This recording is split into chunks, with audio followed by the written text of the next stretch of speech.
반갑습니다. 어느덧 이제 세 번만 하면 12연서가 이제 끝이 나게 됐는데 오늘 드디어 이제 그래서 10번째 학계에 대해서 그 영어로는 하가이라고 하는데 우리나라 발음으로 왜 학계라고 했는지 모르겠지만 하여튼 그렇게 되는 성경책을 오늘 같이 공부하도록 하겠습니다. 잘 지내셨죠? 네. 학계에 대해서 좀 파워포인트 띄워주실래요?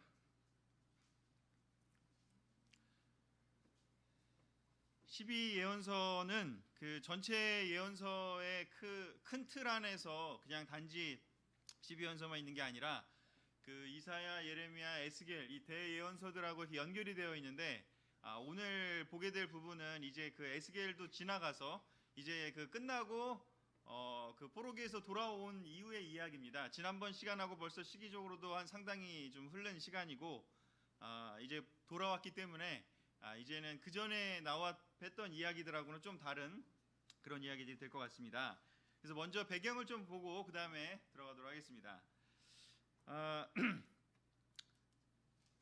그 오늘의 배경, 그 동안에는 이제 아마 지지난 시간 그 동안에는 뭐 아시리아, 뭐 바빌로니아 뭐 이런 얘기 많이 들었잖아요.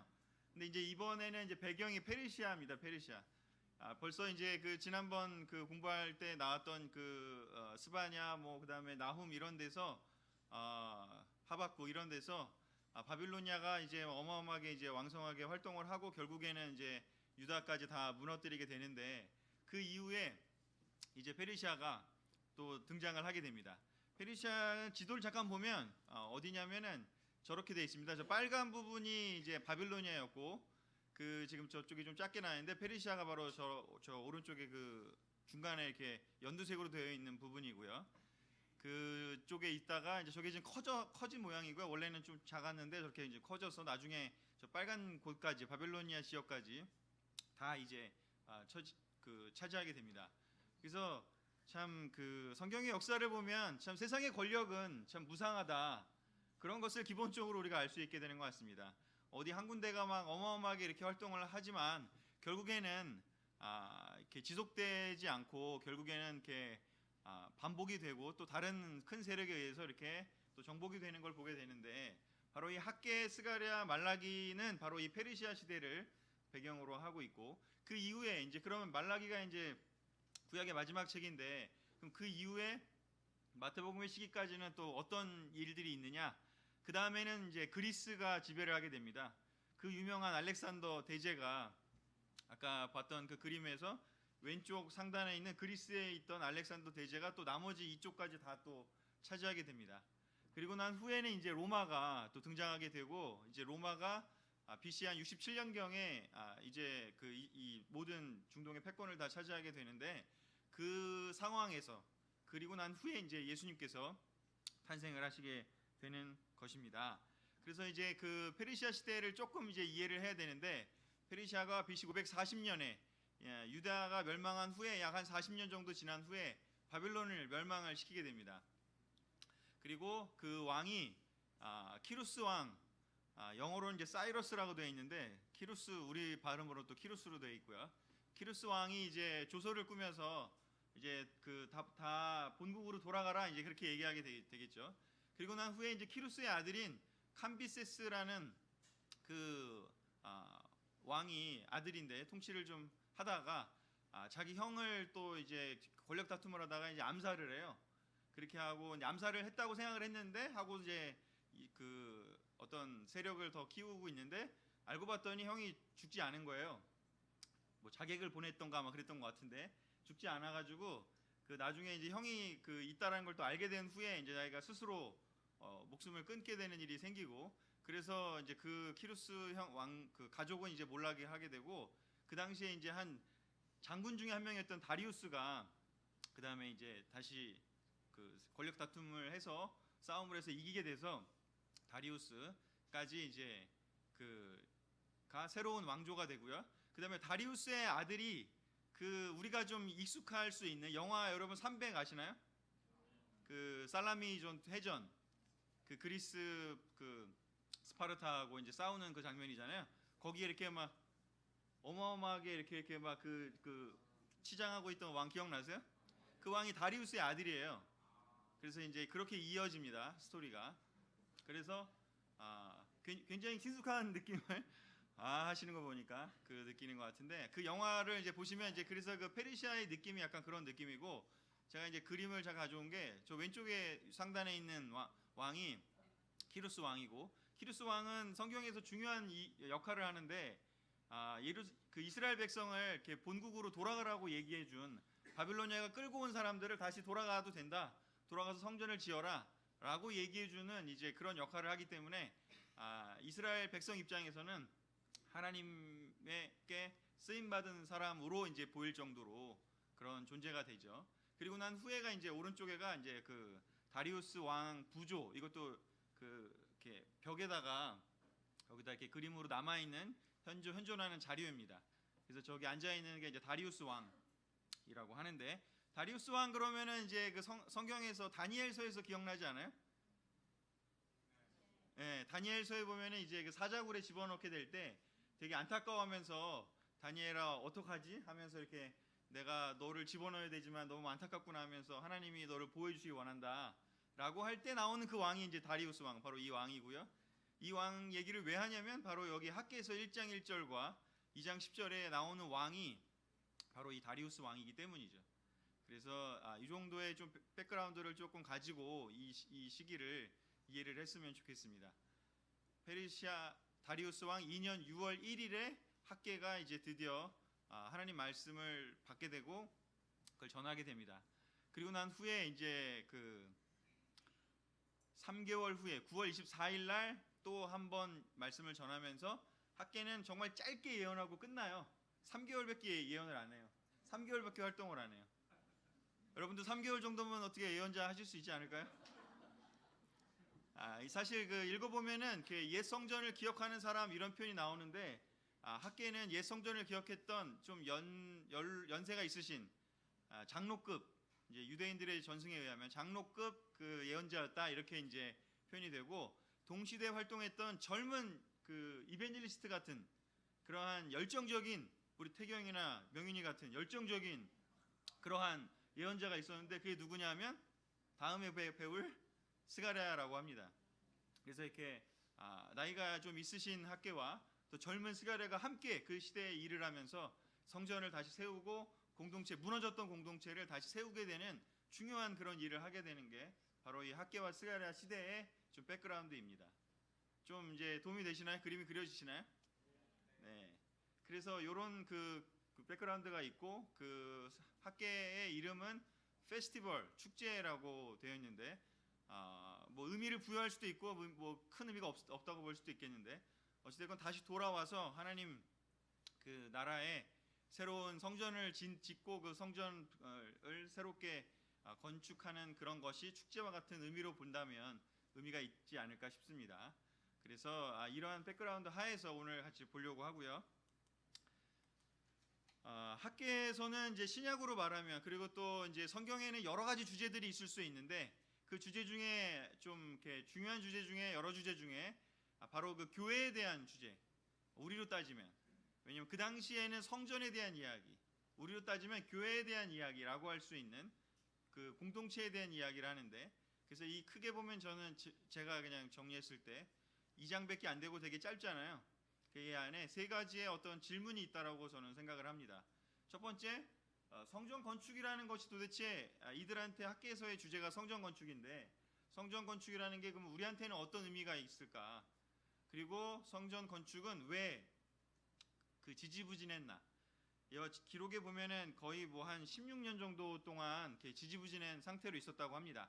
학개가 갑자기 이렇게 예언을 할 수밖에 없었던 상황이 약 한 16년 정도 시간 동안에 학개가 먼저 시작한 게 아니라 그 전에 시작했던 그 키루스 왕제 때 시작을 했는데, 어떠한 상황에 의해서 성전 건축을 포기하게 되고 지지부진해지고 이렇게 낙담하게 되고 더 이상 안 하려는 그 생각들이 많아지는 상태가 돼가지고 16년이라는 시간 동안 힘든 상태를 겪었습니다.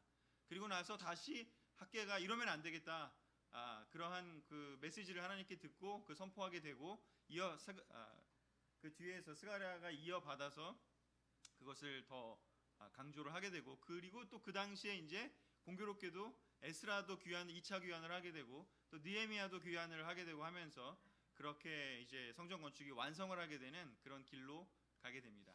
그래서 그 성전은 그러면 어떻게 완성이 되는가에 대한 이야기까지 좀 해보려고 합니다. 첫 번째는요, 성전 건축이 의미하는 게 무엇일까?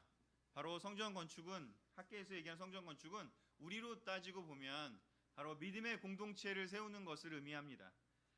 사실 그 성전이라고 하는 게 유대인들한테는 매우 중요했는데, 이 실제로는 유대인들한테 충격적인 일이 벌어지는 게 뭐냐면 성전이 없어지는 경험을 하게 된다라는 거죠.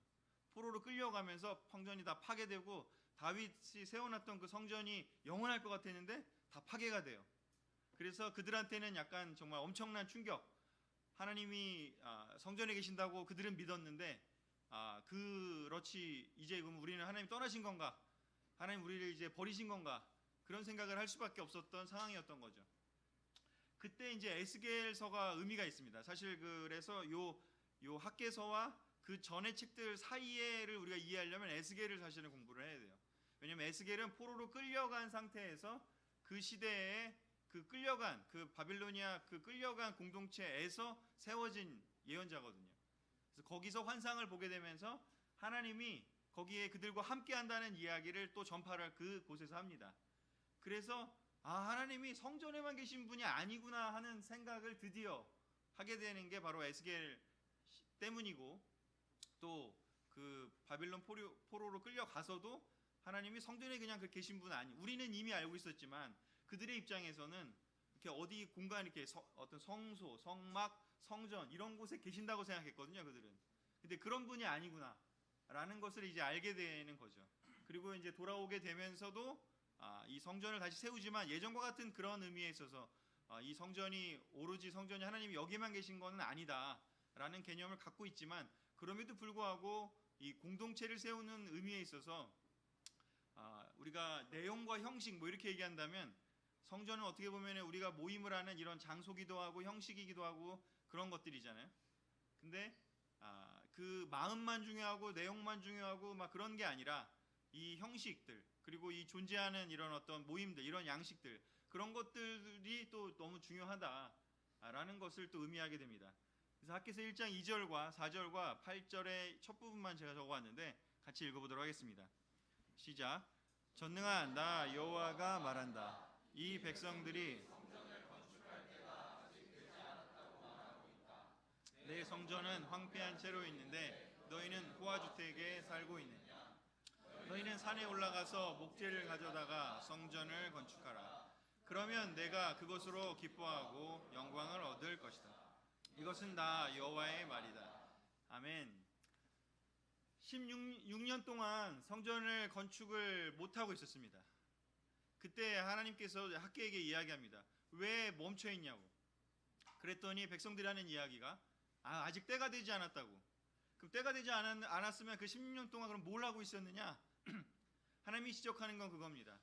성전 건축은 포기한 채로 각자의 자기의 삶을 열심히 살아내는 데 주력을 하고 있었던 거죠. 호화주택이라는 표현이 있는데 어찌됐건 자기의 집을 호화롭게 하고 뭔가 더 풍요롭게 하고 다른 사람보다 더 낫게 하기 위한 어떤 그 경쟁심도 있을 수 있고 어떤 그런 여러 가지 상황들이 그들에게 있었던 것 같습니다. 그래서 하나님께서 그걸 이야기합니다. 너희들 지금 너희들이 함께 이렇게 공동체를 만들고 하나님을 섬기고 하나가 돼야 되는데, 호화주택을 의미하는 게 뭐냐면 이제 각자 살고 서로 어떻게 보면 경쟁하고 이기심이 더 큰 목적이 되는 삶을 살고 있었다라는 거죠. 교회가 왜 중요한지, 개개인의 믿음이 성장하는 것이 물론 중요하지만 교회를 통해서 우리가 공동체를 형성해서 우리가 그 안에서 영향받는 것이 엄청나게 크다라는 거죠. 우리가 어떤 존재 속에 어떤 그룹 안에 있느냐가 굉장히 의미가 큽니다. 그렇지 않습니까? 우리 그래서 이렇게 그 좋은 학교들 보내려고 하고, 좋은 학교 보내면 거기서 다른 애들도 공부하니까 옆에서 어쩔 수 없이 공부할 수밖에 없어서 보내려고 하는 거 아닌가요? 아닌 분들이 많은 것 같은데 하여튼 저는 그랬던 것 같아요.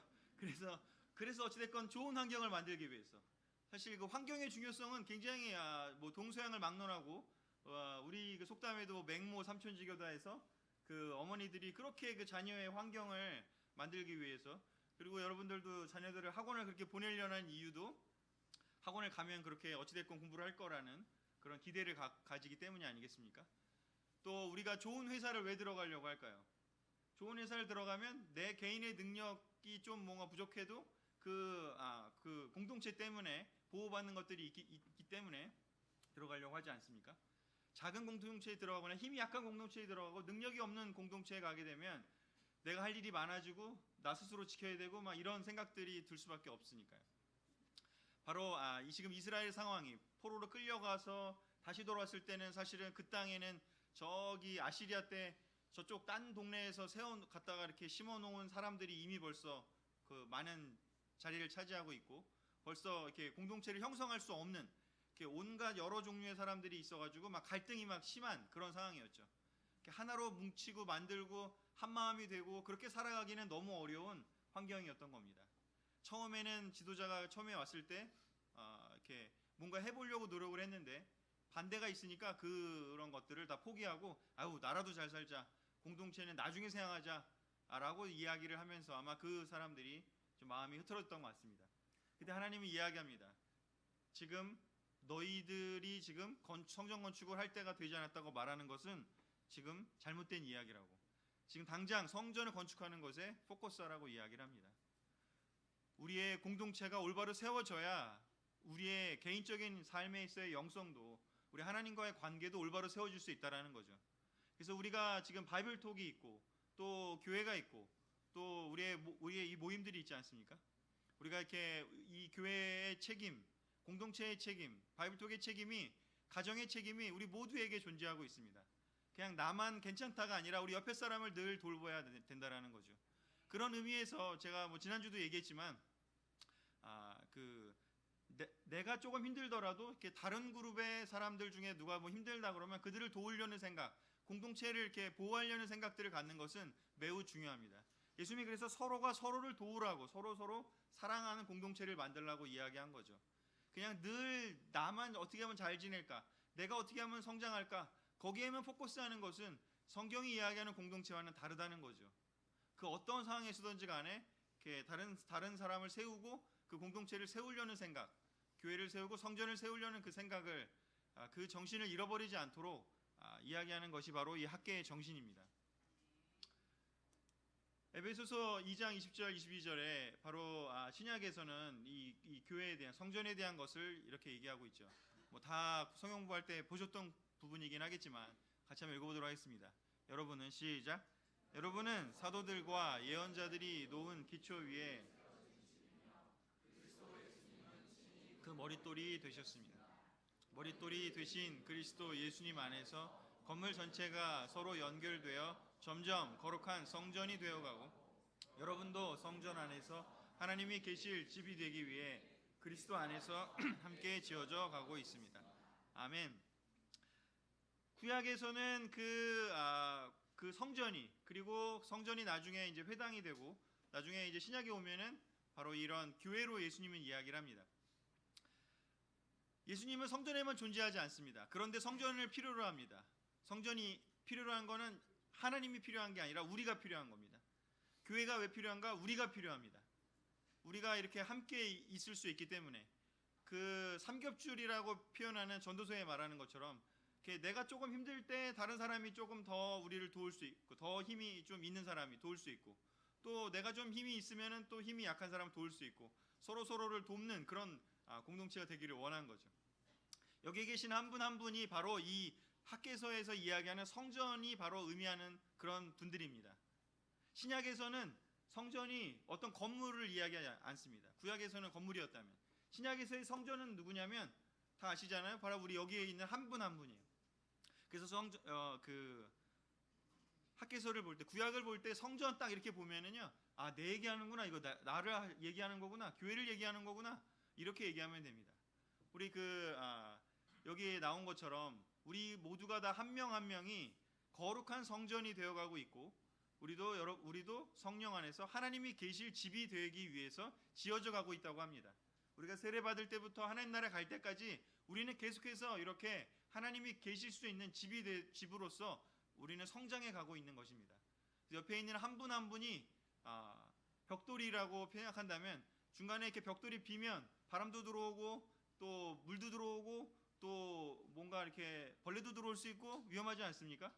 옆에 있는 한 분 한 분이 너무너무 중요해요. 우리는 다 연결되어 있고 우리가 서로 정말 이렇게 밀접하게 우리가 서로 연결되어 있습니다. 그래서 우리 옆에 있는 분들에게 당신은 성전입니다. 한번 우리 얘기해 주시면서 우리 첫 번째 포인트 넘어가도록 하겠습니다.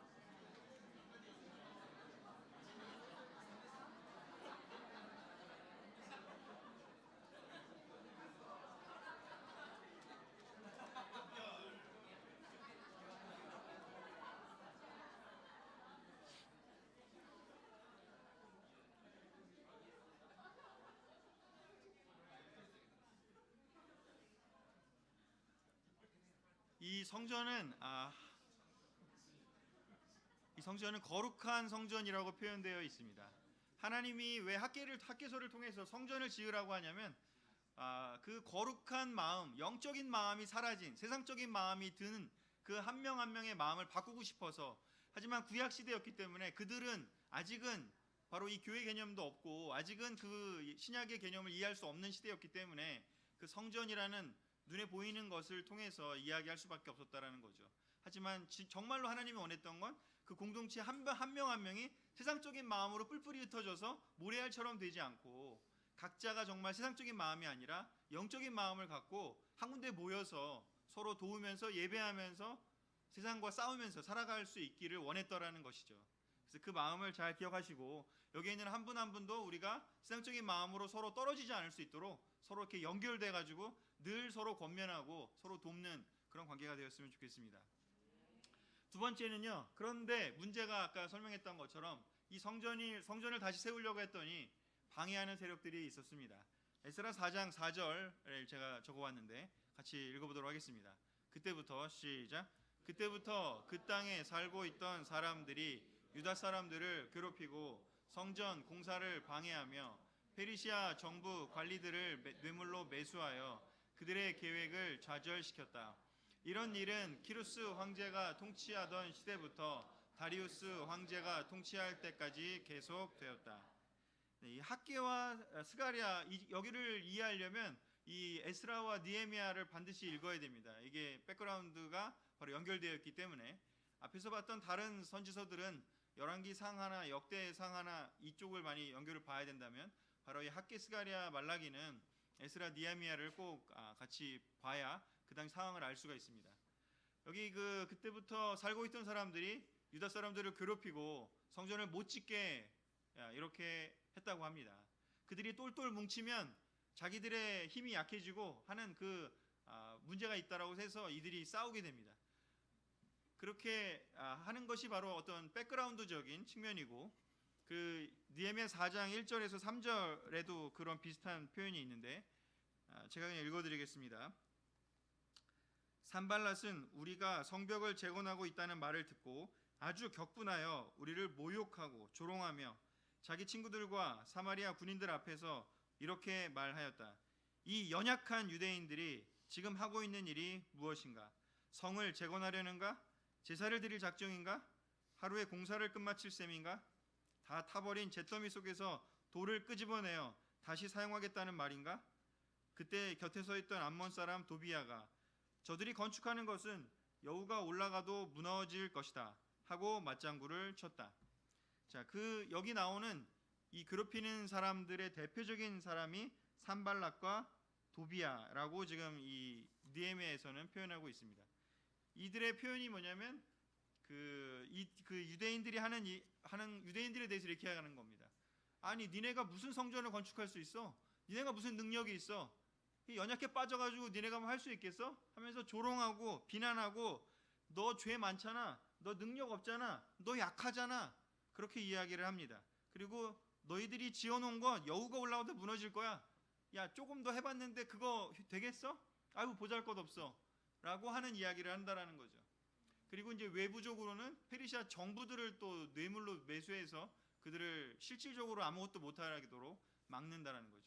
16년이나 이런 그 고통을 당했다라는 걸 생각해 보면 정말 이렇게 공동체를 만드는 것, 올바른 그룹을 만든다라는 것은 정말 어려운 일이라는 것을 알 수 있게 됩니다. 이 교회가 세워지기까지, 지금에 이르기까지 정말 우리도 또한 생각해 보면 엄청나게 많은 사람들의 그런 희생과 또 정성과 또 노력이 있었고, 또 반대하는 세력, 뭐 다 사탄의 그런 영향이겠죠. 사실은 사탄의 영향에 의해서 사람들이 그런 것들을 못하도록 해주는 그 음성들이 있겠죠. 네가 무슨 뭐 대단한 일을 해? 네가 무슨 바이블톡에서 무슨 역할을 해? 너 인도하다가 되게 말도 못하고 버벅거리잖아. 네가 무슨 바이블톡 인도를 해? 또는 뭐 사람들을 만나서 도와줄 때, 야, 너도 잘못하면서 네가 무슨 얘기를 해? 계속해서 그런 어떤 우리에게 음성을 들려주는 것이 어쩌면 산발락과 도비아가 했던 이야기와 유사하지 않나 싶습니다. 그래서 내가 뭘 해? 나는 못해. 내가 무슨 뭘 역할을 해? 사실은 그것이 그냥 겸손한 것 같고 솔직한 것 같지만 사실은 성전을 못 짓게 하는 사탄의 음성이라는 것을 우리가 기억을 해야 됩니다. 내면적으로는 어떤 걸 포커스하는 어떤 걸 이야기하는지 학개서 1장 9절에서요. 그 이유가 무엇이냐? 이것은 내 집이 황폐한데도 너희가 자기 집안 일에만 급급하였기 때문이다 라고 이야기를 하고 있습니다. 자기 집안 일에 대해서 그 외적인 것과 내적인 걸로 생각해 보면, 외적인 거는 어떤 뭐 실질적인 필요겠죠. 뭐 돈이 중요하기 때문에 그 돈을 뭔가 벌기 위한 활동들이 필요할 수도 있겠고, 더 나은 어떤 그런 뭐 승진, 아니면 돈을 더 많이 벌고 더 많이 영업을 하고 더 많이 뭐 이렇게 그 집을 좀 더 세워놓고 경제적인 필요가 채워지면 그때 내가 뭔가 일할 수 있다, 그런 마음일 수도 있고, 내적인 거는 좀 아까 이야기한 것처럼 자기의 어떤 약점이라든가 성품이라든가 또는 뭐 이렇게 부부관계라든가 자녀관계라든가, 우리 부부가 조금 더 이렇게 더 영적이어야지만이 뭘 할 수 있고, 또 자녀들이 조금이라 뭐 더 영적으로 뭔가 이렇게 좀 말을 잘 듣고 뭔가 교회도 잘 나오고 뭔가 이렇게 변화가 일어나야 내가 뭘 할 수 있을 것 같고, 그런 어떤 생각들 자체가 하나님은 이야기하는 겁니다. 그런 거에만 급급하지 말라고. 그런 것은 때가 되면 줄 수 있는 것이고, 너에게 하라고 한 것을 그냥 꾸준히 하면 되는데 거기에만 급급하지 말고, 거기에 첫 번째 포커스를 두지 말고 내 집이 황폐한 것, 하나님의 성전, 영적인 것, 내 안에 있는 영적인 부분들이 먼저 세워지는 것, 하나님이 가장 우선시 되는 것, 제자의 마음에 가장 기준이 바로 있지 않습니까? 그 무엇보다도 하나님을 사랑하라고. 그 마음이 사라지면은 바로 하나님은 어떻게 느끼는지, 내 집이 황폐하다고 느낀다고요. 여러분을 보면서 여러분이 한 명 한 명이 성전이라고 이야기를 했는데, 그 성전을 바라보실 때, 하나님이 느끼실 때 정말 이렇게 풍성한 집이고 아름다운 하나님의 집이라고 느끼실까요? 아니면 정말 이렇게 황폐한데 자기 일에만 급급한 그런 집으로 보시겠는지요? 한번 오늘 돌아보시기를 권하고 싶습니다. 우리의 마음에 정말 하나님의 집을 세우는 것, 나 스스로를 영적으로 세우는 것에 얼마나, 내가 아무리 부족함이 있더라도 하나님을 기쁘게 해드리기 위해서, 하나님을 찬양하기 위해서 믿음으로 어떤 것이든지 이겨내겠다, 돌파하겠다, 그런 마음을 갖기를 하나님은 너무나 원하실 것입니다. 그 부분에 대해서 설명을 하면서 학개서에서는 다시 뭘 얘기하냐면, 그냥 책망만 하는 것이 아니라 이렇게 권면을 하고 있습니다. 우리 같이 읽어보도록 하겠습니다. 학개 2장 4절에서 5절이요. 그러나 시작. 그러나 용기를 가져라. 스룹바벨과 여호수아와 이 땅 모든 백성아, 힘을 내어 일하라.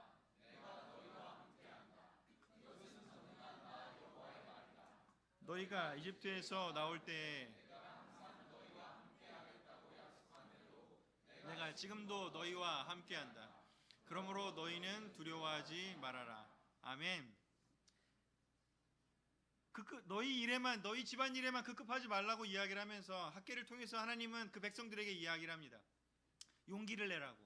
저 반대하는 세력들이 저렇게 이야기를 하고, 너희들이 16년 동안이나 고통을 당했지만 이제 내가 너희에게 이야기한다고요. 용기를 내라고요. 힘을 내어 일을 하라고요. 산에 가서 나무를 베어와서 일을 하라고요. 그 모든 것에 내가 너희와 함께 하겠다고 이야기를 하고 있습니다. 그러면서 예전 이야기를 떠올리십니다. 이집트에서 나올 때 내가 너희와 함께 하겠다고 약속한 대로 지금도 그 약속이 여전히 유효하다고요. 두려워하지 말라고요. 그 일을 다시 하라고요. 너희들은 거룩한 성전으로 성장할 수 있다고 이야기하는 것이죠. 하나님의 그 음성을 우리 마음속에 우리가 새겨 듣기를 권하고 싶습니다. 우리 모두 다 성장할 수 있습니다. 이제 나는 이 정도면 됐다, 그런 거 없습니다. 여전히 하나님께서 여러분을 성장시킬 수 있습니다. 더 많은 일을 하시기를 기대하고 있습니다. 더 큰 거룩한 성전이 되시기를 원하고 있습니다. 지금 했던 일이 어느 정도가 됐던지 간에 하나님께서 세양하시는 그 일은 훨씬 더 크고 놀랍고 위대하고 생각지도 못했던 그런 일들을 여러분을 통해서 하시고 싶어 하십니다. 그런데 나는 안 돼, 나는 부족해, 또는 나는 그런 생각할 겨를이 없어, 그런 모든 생각으로부터 벗어나오시기를 하나님은 학계를 통해서 우리 모두에게 이야기하고 계십니다. 그 모든 그 원천은 뭐냐면 하나님이 함께 한다라는 거죠. 성경에 다른 약속 별로 없습니다. 그냥 이게 최고의 약속입니다. 내가 너와 함께 하겠다. 근데 이 말이 정말 어떤 말인지, 얼마나 위대한 말씀인지를 정말 이해를 우리가 하기만 한다면 우리는 엄청난 격려를 받을 수 있을 것입니다. 하나님이 나와 함께 한다는 것에 대해서 감사하고 기뻐하고 즐겁고 뛰고 정말 그런 마음이 여전히 있으십니까?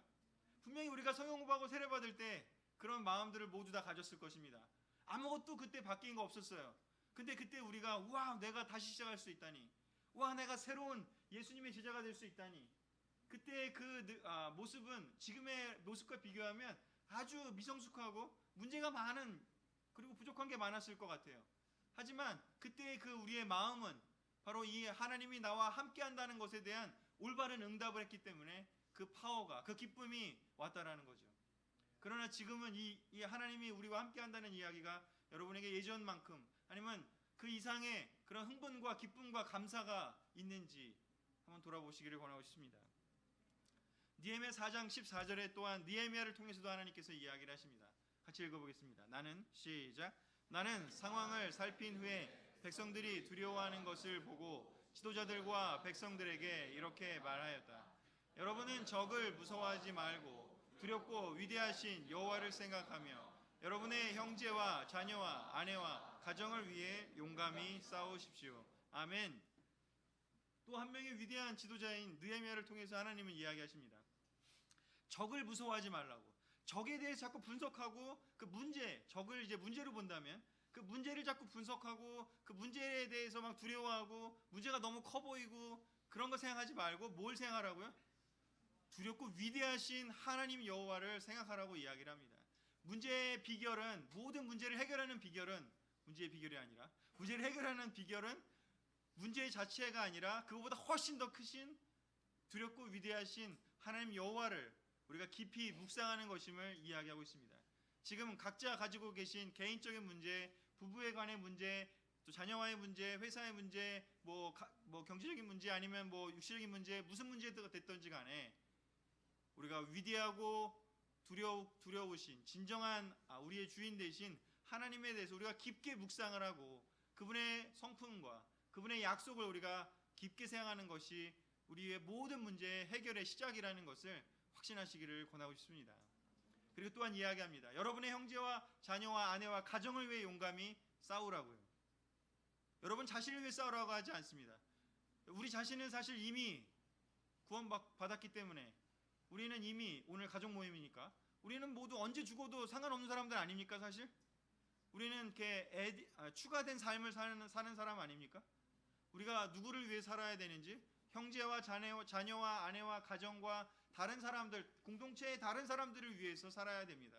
빌립보서에서 바울이 이야기하는 게 그런 것 아닙니까? 내가 이제 죽는 게 유익하지만 사실 너희들을, 여러분들을 위해서 내가 사는 것이 더 낫다고 생각해서 하나님이 나를 살려두고 계신다라고 믿는다고. 우리들의 모든 사람들의 마음이 그러하기를 원합니다. 우리 옆에 있는 사람들을 위해서 내가 존재한다는 것을 늘 기억하시기를 원합니다. 우리의 자녀들을 위해서, 제가 어젠가 이제 제 아내가 지금 수학여행 가가지고 제가 요즘에 3일 동안 아이들 밥을 아침마다 해주면서 대화를 좀 많이 하게 됐는데, 그런저런 얘기를 하다가 갑자기 이제 뭐 아빠는 죽는 거 안 무서워? 뭐 이렇게 얘기를 해서 난 안 무서워 이렇게 얘기하면서 아빠는 언제 죽어도 괜찮아 뭐 이렇게 얘기했더니 갑자기 애들이 조용해졌어요. 그래가지고 아니 그런 건 아니고 난 너네들은 아빠가 필요하잖아. 그래서 계속 살 거야. 그렇게 얘기를 하면서 대화를 잘 이어가긴 했는데, 그죠? 갑분싸를 제가 만들었는데 하여튼 다시 그런 대화를 하면서 아이들이 저에 대해서 갑자기 감사하는 표정을 갑자기 지면서 아빠 너무 필요하다고 이런 얘기를 했어요. 그래서 우리는 그런 한 명 한 명이 그런 존재가 아닌가 싶습니다. 정말 이렇게 이 세상에 뭔가 이렇게 남겨둔 거를 뭔가 이렇게 안 달라가지고 그걸 하기 위한 그런 게 있습니까? 우린 그런 존재가 아니지 않습니까? 우리는 이렇게 추가로 사는 삶이니까 우리는 정말 기쁘게 여유 있게 정말 다른 사람들을 위해서 우리에게 도움이 필요한 사람들이 너무나 많습니다. 여러분들이 힘이 없고 작고 능력이 약하다고 생각하지 마십시오. 여러분들의 도움이 필요한 사람들이 너무나 많이 있습니다. 하나님은 그들에게 우리를 사용하고 싶어 하는데 우리가 믿음을 갖지 않으면 우리를 쓸 수가 없어요.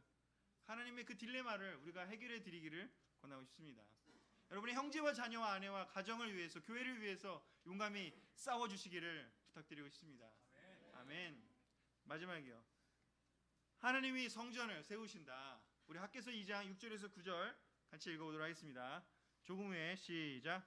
조금 후에 내가 한 번 더 하늘과 땅과 바다와 육지를 진동시키고 모든 나라를 뒤에 흔들어 놓겠다. 온 세상의 보물이 이리로 굴러 들어올 것이며 내가 이 성전을 금도 내 것이다. 새 성전이 옛 성전보다 더욱 찬란할 것이다. 그리고 내가 이곳에 평안을 주겠다.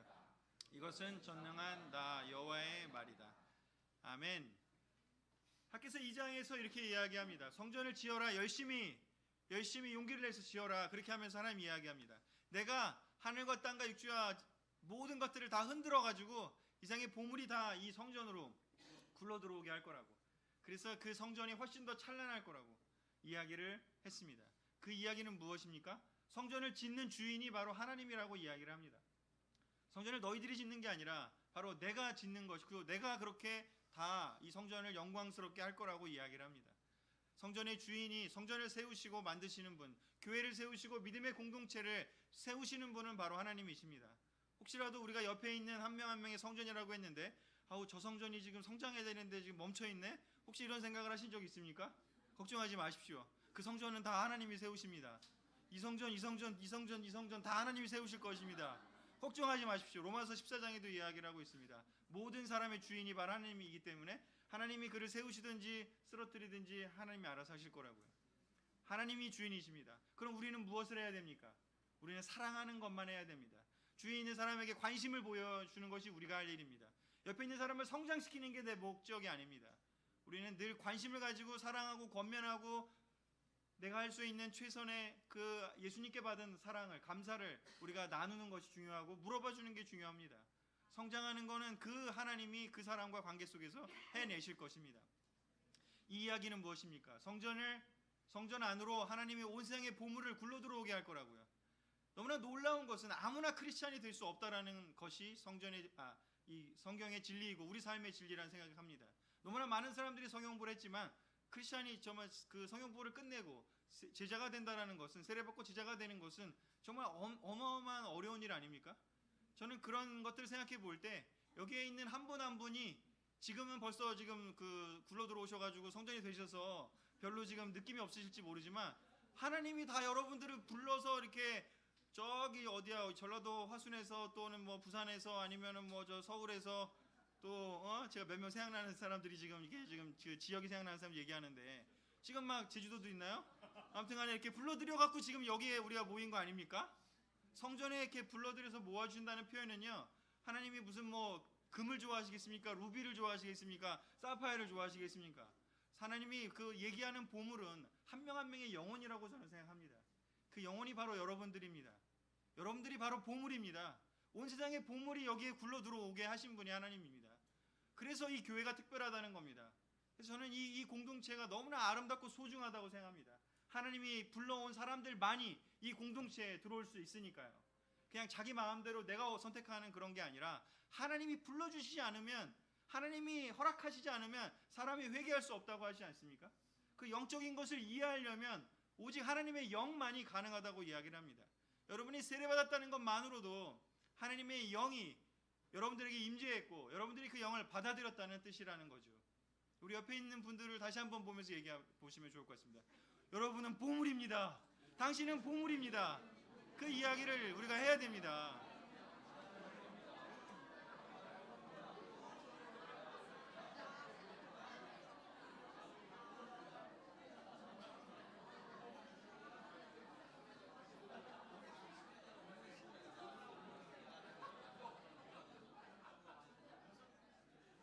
하나님이 성전을 영광으로 충만하게 하시는 그 방법은 무엇이냐면 온 세상의 보물을 다 불러드리는 것이 하나님의 영광의 충만입니다. 한 명 한 명이 세례받는 것이 바로 성전의 영광이 충만한 거 아닙니까? 또 하나의 성전이 하나님 안에 들어오게 될 때 그것이 바로 하나님의 영광이 드러나는 일 아닙니까? 너무나 놀라운 그 영광을 여러분들을 통해서 하나님이 느끼셨을 시간들이 있었습니다. 그런데 하나님은 우리만에서 끝나기를 원하지 않는다는 거죠. 더 많은 사람들을 불러서 이리로 끌어들어 오고 싶어 하십니다. 성전을 영광으로 채워 놓으시고 싶어 합니다. 은도 내 것이요 금도 내 것이라고 하지 않습니까? 누구도 내 것이고 누구도 내 것이고 여기에 이 사람의 이름들을 부른다면 모든 사람이 다 하나님이 그 성전 안으로 불러들어 오고 싶어 하십니다. 물론 그 사람이 거부하고 그 사람이 회개하지 않고 그 사람이 받아들이지 않는다면 할 수 없겠지만, 하지만 하나님은 그 성전 안으로 더 많은 사람들을 그 교회 공동체로, 믿음의 공동체로, 성전으로 더 들어오게 하고 싶어 하십니다. 우리 이 학개서가 또 신약에 인용되는데 어디에 인용되냐면 바로 히브리서 12장에 인용이 되고 있습니다. 26절 28절 같이 읽어보도록 하겠습니다. 그때에는 시작.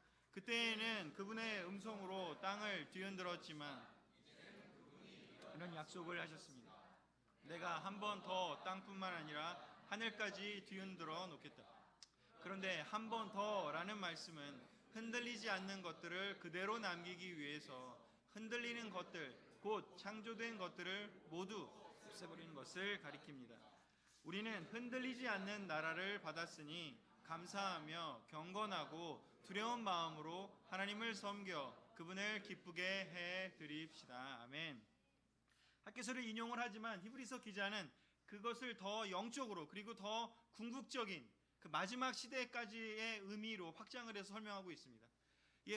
하나님은 학개서에서는 흔들어서 온 세상의 보물을 끌어들이겠다는 이야기만 하시지만 히브리서 기자는 거기에서 그것을 한 번 더 추가적으로 더 확장해서 설명하고 있습니다. 무엇인지 흔들겠다는 그 뜻은 뭐냐면 흔들리지 않는 것들을 그대로 남기기 위해서 흔들리는 것들을 없애버리기 위해서 그 흔드신다라는 거죠. 학개서의 이야기를 더 영적으로 그리고 더 신학적으로 보면 종말론적으로 표현했다고 합니다. 흔들리지 않는 것을 남기기 위해서 흔들리는 것들을 없애기를 원한다는 거죠. 거룩해진다라는 것의 의미가 어쩌면 이 의미가 아닌가 싶습니다.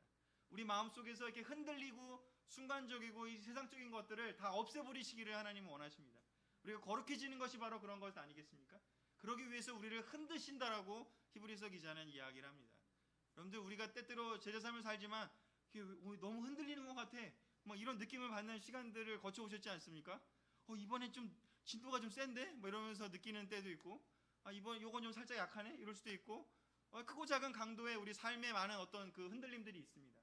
그런데 제자들에게 성전에게 하나님이 선택한 사람들에게 흔드는 그 어떤 이유는 그 사람을 망하게 하는 게 아니라 정말 견고하고 정말 진짜만 남게 하기 위해서 하나님 나라에 들어가 살 때 정말 그럼에도 불구하고 가치 있고 남아있을 그것만 남기기 위해서 순도 높은 정말 아름다운 보물로 우리를 더 순화시키기 위해서 이렇게 보물이 땅속에 묻혀 있으면 막 흙도 묻어 있고 뭐 진흙도 묻어 있고 이렇게 불순물도 묻어 있잖아요.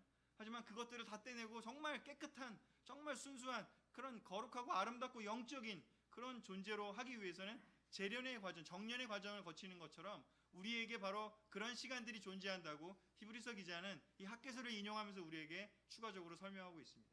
그러면서 우리에게 바라봐야 될 것이 무엇인지 흔들리지 않는 나라, 하나님 나라가 우리에게 있음을, 그것이 물론 우리가 죽고 난 후에 가는 나라도 있겠지만 바로 이 땅에서도 우리가 존재하는 이 교회 공동체가 바로 그런 흔들리지 않는 나라라는 것을 설명해 주면서 그러면서 우리 마음속에 있어야 할 것이 무엇인지 감사한 마음, 경건하려는 마음, 두려운 마음으로 하나님을 섬기는 마음, 하나님을 기쁘시게 되려는 마음, 이 영적인 마음을 우리가 가지라고 설명해 주면서 그 권면을 하고 있는 것이죠.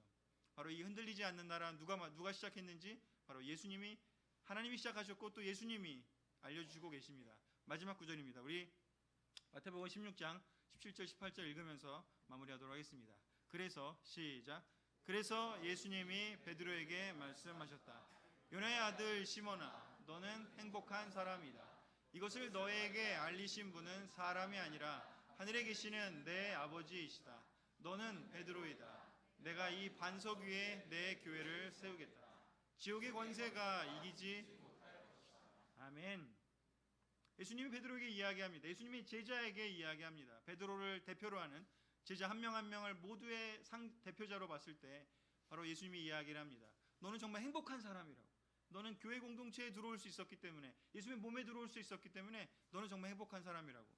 이것을, 이 진리를, 이 성전에 들어오게 되는 그것을 너에게 알리신 분은 사람이 아니라 하늘에 계시는 내 아버지라고. 우리 모든 한 명 한 명이 하나님을 올바로 알게 되고 영적인 진리를 깨닫게 되고 제자가 된 것은 하늘에 계신 아버지 때문이지 어떠한 사람 때문이 아니면 우리가 기억하기를 원합니다. 우리 그룹 안에서 또는 뭐 공동체 내에서 갈등이 있을 수 있고 사람들 간에 문제가 있을 수도 있지 모르겠습니다. 하지만 우리 어떤 상황에서 건지 간에 우리가 사람을 보지 않기를 권하고 싶습니다. 인간적이 되지 않기를 권하고 싶습니다. 여기를 불러주신 분도 하나님이시고 성장하게 하시는 분도 하나님이시고 무너뜨리실 수 있는 분도 하나님이심을 늘 기억하기를 권하고 싶습니다. 어느 누구 때문에 그런 일이 벌어지지 않습니다. 어느 누구 때문에가 아니라 모든 일의 관점이 다 하나님 때문임을 기억하기를 부탁을 드리고, 우리 여러분들 한 명 한 명을 통해서 베드로에게만 한 이야기가 아니라 우리 모두에게 이야기한다고 생각합니다. 우리 한 명 한 명을 통해서 하나님의 교회, 하나님의 성전을 세우고 싶어 하시는 분이 바로 예수님임을 바로 이 구절을 통해서 우리에게 보여주고 계십니다. 여러분 한 명 한 명에게 이 이야기를 하신다는 것을 깊게 받아들이시면서 오늘 돌아가셨으면 좋겠습니다. 말씀을 마치겠습니다.